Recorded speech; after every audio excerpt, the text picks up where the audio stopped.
rassurez-vous, je peux sortir d'ici, qu'il m'attend, qu'il me prenne, mais je sais que vous allez continuer le combat.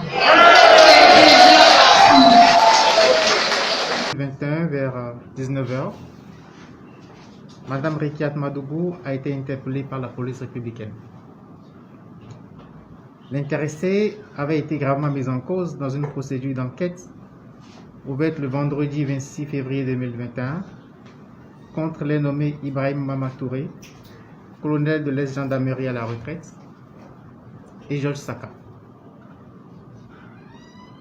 À l'étape actuelle, les faits ainsi qu'ils ressortent de la procédure d'enquête se présentent comme suit. Disqualifiée de la course à l'élection présidentielle d'avril 2021, Mme Rekiat Madougou et certains membres de sa formation politique ont, selon toute vraisemblance, formé le dessein de perturber le déroulement du prochain scrutin en perpétrant des actes de terreur de grande ampleur. Ainsi, le 24 février 2021 vers 22h30, Georges Saka, qui se trouve être l'un des plus proches collaborateurs de Mme Rekiat Madougou à Parakou, est entré en contact avec le colonel Ibrahim Mamatouré pour, dit-il, lui confier une mission importante et très sensible. Cette mission, prévue pour se dérouler en plusieurs étapes, devait commencer par le meurtre d'une autorité influente de la ville de Parakou sur un axe routier emprunté régulièrement par cette dernière. La mission devait ensuite se poursuivre par l'élimination d'une seconde autorité politique à l'occasion des obsèques de la première victime. Le but de ces manœuvres est de provoquer la terreur, le chaos, et de parvenir ainsi à faire suspendre le processus électoral en cours. Le colonel Ibrahim Mamatouré accepte la mission.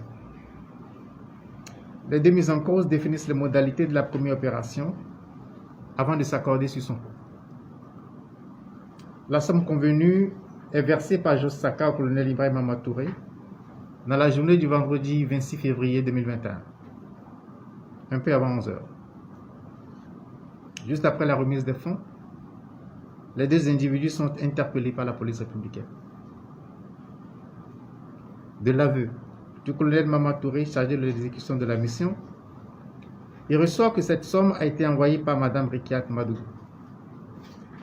C'est ce qui justifie l'interpellation de cette dernière dans la journée d'hier et dans le cadre de l'enquête en cours.